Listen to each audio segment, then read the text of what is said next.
Bonjour! Dans cette vidéo, je vais vous présenter les 5 outils que j'utilise le plus au quotidien.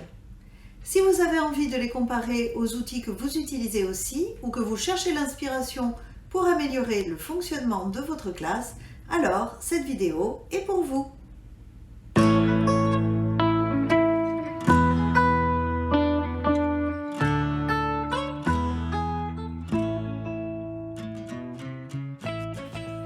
Lorsque l'on débute dans l'enseignement, il faut quelques années de tâtonnement à la plupart d'entre nous pour trouver notre fonctionnement, celui qui nous ressemble et qui nous convient.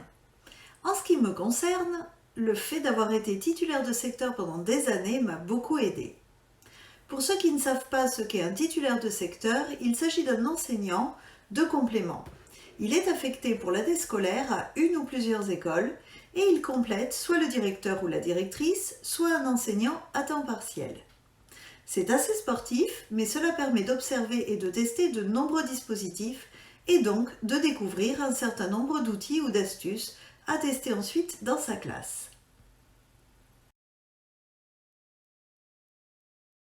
Alors celui-là, vous allez me dire que je triche un peu, car il ne dépend pas vraiment de vous.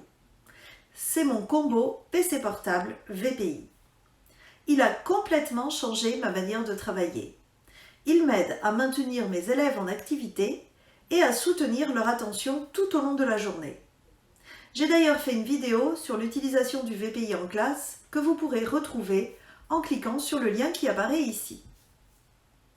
J'ai également fait une autre vidéo sur l'autorité bienveillante qui explique le rôle de la mise en activité des élèves dans l'atmosphère de la classe et vous pouvez retrouver cette vidéo également en suivant ce lien. Mon PC portable me permet également d'être beaucoup plus réactive et efficace au quotidien dans mes nombreuses tâches administratives, tout comme dans l'aide spécifique apportée aux élèves. Il me donne accès à des banques d'exercices et d'activités infinies. Pendant 10 ans, avant d'être enseignante, j'ai travaillé en entreprise comme chef de projet en organisation. Et je travaillais en particulier sur l'optimisation des services de cette entreprise. Chercher à être plus efficace est donc un petit peu mon dada. Aujourd'hui, le métier d'enseignant a beaucoup évolué. On demande aux professeurs un nombre de tâches administratives très important. On est très loin du cliché de l'enseignant qui se contente d'ouvrir un manuel et de débiter son cours. Il doit sans arrêt adapter et différencier son enseignement, il doit monter des projets, il doit faire des comptes rendus, et les enfants ont également beaucoup évolué. Ils sont curieux de tout, développent de nouvelles compétences très intéressantes. Mais par contre, ils ont aujourd'hui plus de mal à se concentrer. Leur attention me semble, au fil des années, moins soutenue. Il faut donc s'adapter à cette évolution, et le numérique doit faire partie du quotidien des enseignants.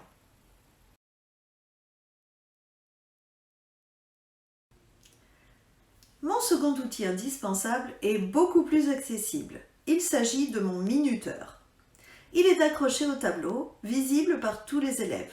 Je l'utilise pratiquement toute la matinée car il rythme le déroulement de mes 4 ateliers du matin. Lorsque je le règle sur 30 minutes, c'est le signal de départ de l'atelier. Les consignes ont été données préalablement, les élèves ont eu le temps de récupérer le matériel nécessaire. Ils peuvent maintenant se mettre au travail dans le calme. Lorsque le minuteur sonne, tout le monde se lève pour changer d'atelier, m'apporte les cahiers à corriger, se détend en bavardant un petit peu, se déplace, je laisse faire pendant 4-5 minutes, puis je remets le chronomètre et on est reparti pour l'atelier suivant qui se déroule également dans le calme.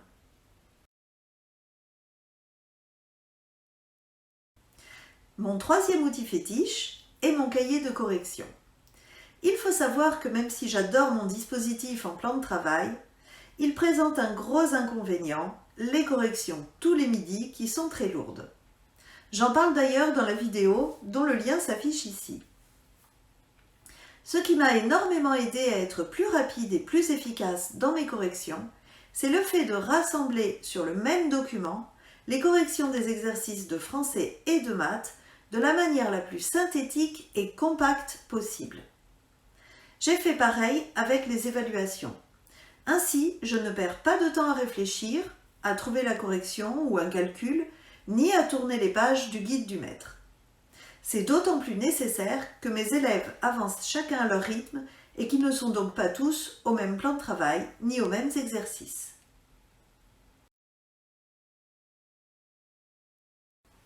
Mon quatrième outil est mon chronomètre.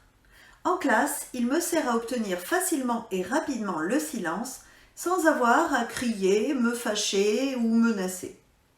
Si le niveau sonore de la classe ne me convient pas, je sors mon chronomètre, je le lève à bout de bras en le déclenchant. Tout le temps que je comptabilise dessus est déduit de la récréation. C'est très efficace auprès des élèves et la sanction est finalement toujours très légère car le déclenchement ne dure que quelques secondes. Mis bout à bout, il est rarissime qu'on dépasse 1 minute. Il se trouve toujours un élève pour le remarquer et le signaler aux autres.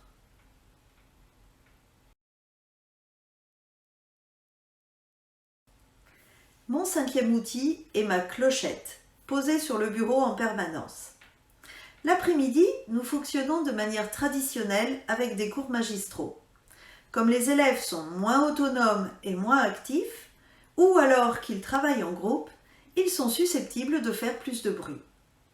Du coup, lorsque je souhaite reprendre la main ou prendre la parole, j'agite ma clochette. Cela signifie que je souhaite parler et qu'il faut absolument se taire immédiatement. C'est un code qui a été expliqué en tout début d'année et qui a été ritualisé.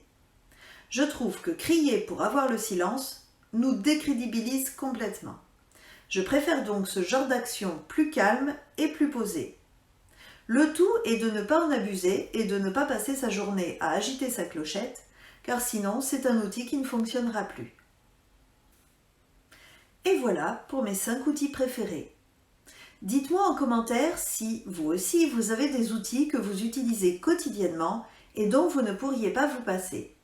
Et si vous avez aimé cette vidéo, pensez à la liker et à vous abonner pour m'aider à gagner en visibilité. Il ne me reste plus qu'à vous dire à très bientôt dans une prochaine vidéo.